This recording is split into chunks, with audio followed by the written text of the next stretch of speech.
자, 오늘 하나님의 말씀, 구약성경 예레미야서에 있는 말씀인데요. 예레미야서 29장 10절에서 14절까지의 말씀입니다. 우리 하나님의 말씀을 같이 읽어가면서 우리의 마음속에 함께 새기도록 하겠습니다. 10절부터 읽겠습니다. 시작. 나 여호와가 이같이 말하노라. 바벨론에서 70년이 차면 내가 너희를 돌보고 나의 선한 말을 너희에게 성취하여 너희를 이곳으로 돌아오게 하리라. 여호와의 말씀이니라. 너희를 향한 나의 생각을 내가 아나니 평안이요 재앙이 아니니라. 너희에게 미래와 희망을 주는 것이니라. 너희가 내게 부르짖으며 내게 와서 기도하며 내가 너희들의 기도를 들을 것이요 이것은 여호와의 말씀이니라. 나는 너희들을 만날 것이며 너희들을 포로된 중에서 다시 돌아오게 하되 내가 쫓아보내었던 나라들과 모든 곳에서 모아 사로잡혀 떠났던 그곳으로 돌아오게 하리라. 이것은 여호와의 말씀이니라. 아멘. 제가 기도하겠습니다. 아버지, 오늘 선포되는 말씀이 그저 삶의 교훈이 되는 것이 아니고 우리의 생명을 살리는 말씀으로 받아지게 하여 주시고 우리의 마음에 동의하고 그치는 것이 아니고 우리의 손과 발로 이어지기를 원합니다. 오늘도 우리의 하나님의 말씀이 나머지는 이 순간 천군 천사가 우리의 심령을 살펴주시고 또 도와주시기를 원하며 예수님의 이름으로 기도합니다. 아멘. 한국계 2세로 일본에서 의학 박사로 일하셨던 분이 계세요. 하루야마 시게오라는 분이 계시는데 이분이 30년 동안 건강에 관한 책을 아주 많이 쓰셨어요. 건강을 연구하시는 분이었어요. 그러면서 건강에 6가지 중요한 조건이 있다. 그래서 그 6가지 조건을 제시했습니다. 첫째가 과로하지 말아라. 너무 일을 너무 많이 하지 말아라. 두 번째, 잠을 충분히 잘 자라. 그리고 세 번째, 적게 먹어라. 그리고 네 번째, 화내지 말아라. 다섯 번째, 머리를 계속 사용하라. 두뇌를 계속 사용하라. 그렇죠? 그리고 적당한 운동을 해라. 이 6가지 조건을 건강의 가장 중요한 조건으로 이분이 연구하고 발표했어요. 그런데 이분이 2002년도에 책 한 권을 더 써냅니다. 그 책의 제목이 뇌내 혁명이라는 책이었어요. 뇌 안에서 일어나는 혁명, 그런 책이었는데 이 책이 얼마나 유명한 책이었는지 일본에서는 1년 내내 베스트셀러였습니다. 그리고 세계적으로도 얼마나 많이 이 책이 팔렸는지 몰라요. 저도 이 책을 읽었던 기억이 납니다. 자, 그는 이 뇌내 혁명이라는 책에서 그동안 자기가 제시했던 건강의 6가지 조건에 한 가지를 더 더합니다. 그것이 바로 마음의 평안. 마음의 평안이 건강의 가장 중요한 요소다. 이 마음의 평안이 우리 전체 건강에서 차지하는 비율을 이분은 55%다. 이렇게 계산을 했어요. 그러니까 나머지 6개가 다 잘 이루어져도 이 한 가지가 제대로 잘 이루어지지 않는다면 그분은 건강을 누리지 못하는 거예요. 그러니까 이것이 마음의 평안이 우리의 건강의 가장 큰 요소다 하는 것을 이렇게 우리에게 알려주셨습니다. 자, 그런데 이분은 그냥 마음의 평안이라고 말했지만 우리 신앙인들에게는 마음의 평안이 2가지가 있다는 걸 우리가 잘 알고 있어요. 이 세상이 주는 평안이 있고요. 또 하나는 예수님께서 주시는 평안이 있어요. 예수님께서 요한복음 14장 27절에 이런 귀한 말씀을 주셨죠. 나의 평안을 너희에게 주노라. 내가 너희에게 주는 것은 세상이 주는 것 같지 아니하니라. 세상이 주는 평안은 진정한 평안이 아니다. 이렇게 예수님 말씀하고 계세요. 일시적이라는 거죠. 복인 줄 알았는데 화가 되는 경우가 너무 많은 거예요. 여러분, 복권 당첨자들이 잘 살 것 같죠? 대부분 불행하게 삽니다. 미인대 입상자들의 말년이 되게 안 좋아요. 여러분 미인대 안 나가길 참 잘하셨어요. 부자가 되면요 웃음을 잃어버리는 경우가 참 많습니다. 부자가 깔깔깔깔 웃는 사람 없어요. 부자는 자기 옆에 다가오는 사람을 다 사기꾼으로 생각해요. 내 돈 뺏어갈 놈으로 생각해요. 그러니까 누가 다가오면 기쁜 게 아니야. 이놈이 무슨 사기를 칠까. 그러니까 웃음을 잃어버려요. 웃음을 잃어버려요. 가난해서 감사합니다.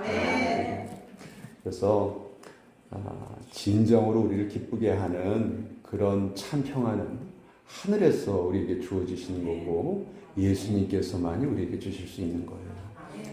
제가 이렇게 말씀드리면 누구나 다 그래 나 이렇게 평안하게 살고 싶어 이렇게 대답하세요. 그러나 사실 우리의 삶을 보면 참 어려움이 많이 있죠. 아이고 내 팔자야 하는 소리 우리 참 많이 들어왔어요. 그런데 성경이 오늘도 놀라운 말씀 우리에게 주시는데 에가서 3장 33절에 이런 구절이 있어요. 주께서 인생으로 고생하며 근심하게 하심이 본심이 아니로다. 우리가 고생하는 것을 하나님이 원하지 않으신다. 이렇게 말씀하고 있고요. 또 오늘 예레미야서의 말씀에서도 너희를 향한 나의 생각은 재앙이 아니다. 평안이다. 겉으로 보기에는 화처럼 보이지만 그것이 사실은 참된 평안을 가져다 주는 것이다. 이렇게 말씀하시고 계세요. 자식이 잘못되기 바라는 부모가 한 사람도 없듯이 우리의 아버지이신 하나님께서도 우리가 잘 되기만 바라고 계신다는 거죠. 그래서 우리가 세상에서 제일 좋아하는 말이 만사형통이란 말 너무너무 좋아요. 만사형통. 와우. 그보다 더 좋은 말이 어디 있겠어요? 한국의 강남에 가면 유명한 중국집이 하나 있는데 그 이름이 만사형통이에요. 만사형통. 그 집 장사 잘 될 것 같아요. 그렇죠? 얼마나 이름을 잘 지었어요. 근데 이렇게 세상 사람들이 이렇게 형통을 바라지만 그 형통을 이루는 방법을 모르거든요. 그 형통을 이루는 방법을 하나님 우리에게 알려주셨어요. 골로새서 3장 15절에는 이런 말이 있습니다.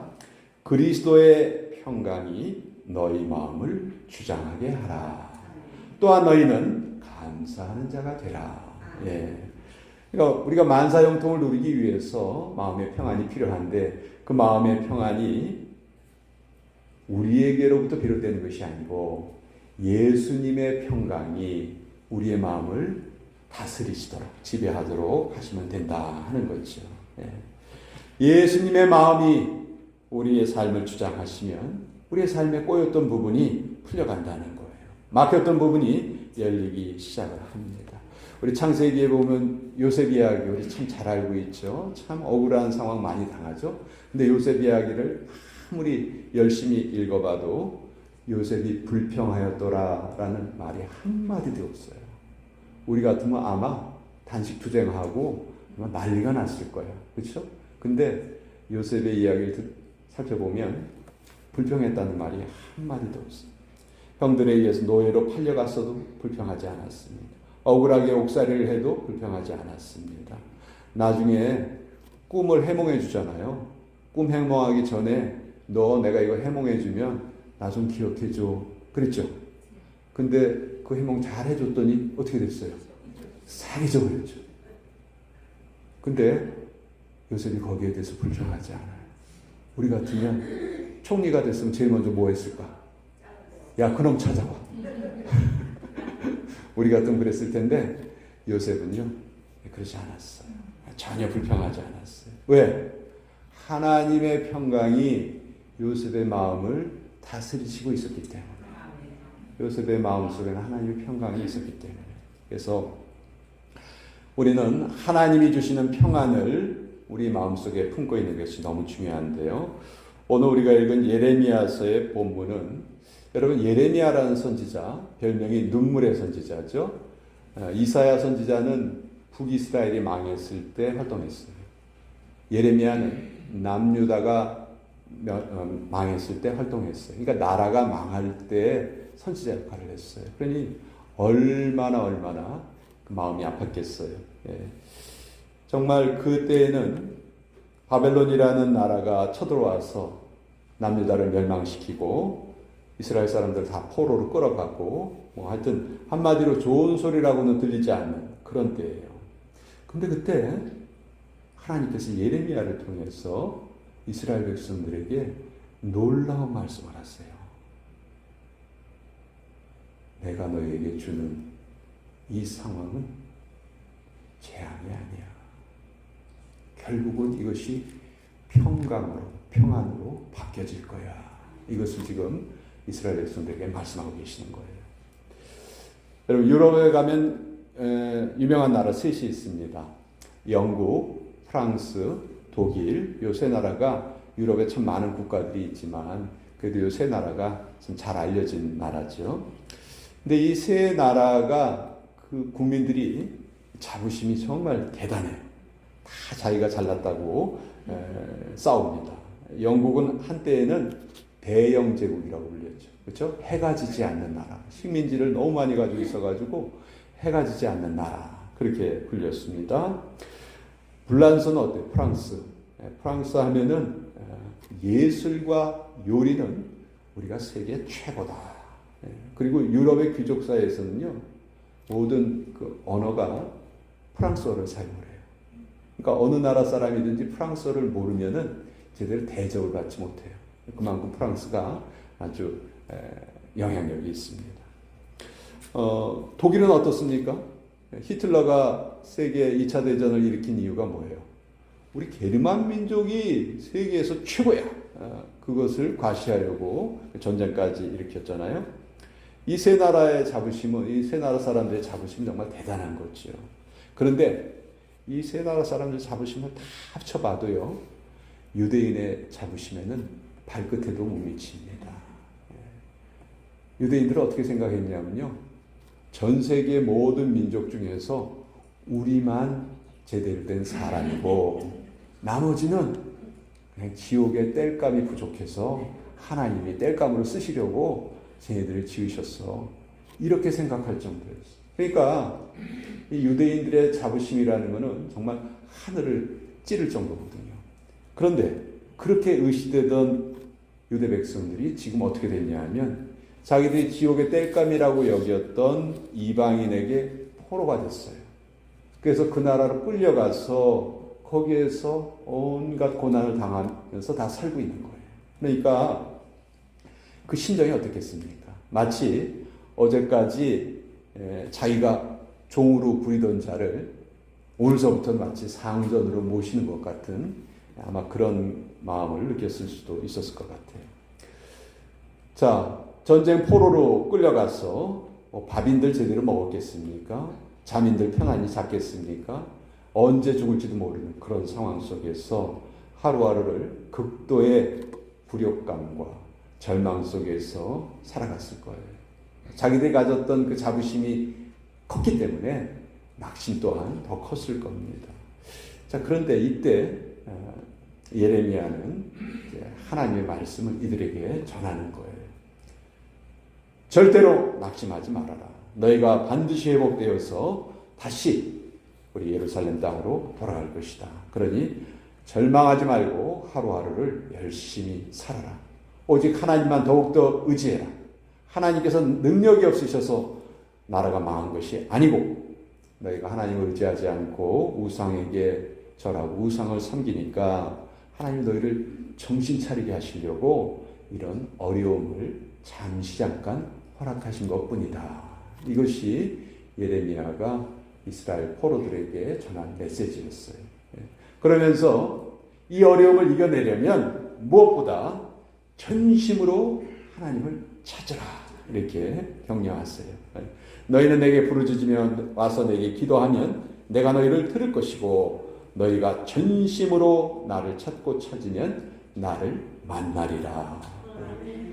하나님께서요 늘 귀 기울여서 들으시는 것이 우리 택한 백성들의 기도입니다. 그 기도를 들으시고 응답하시는 분이 우리 하나님이세요.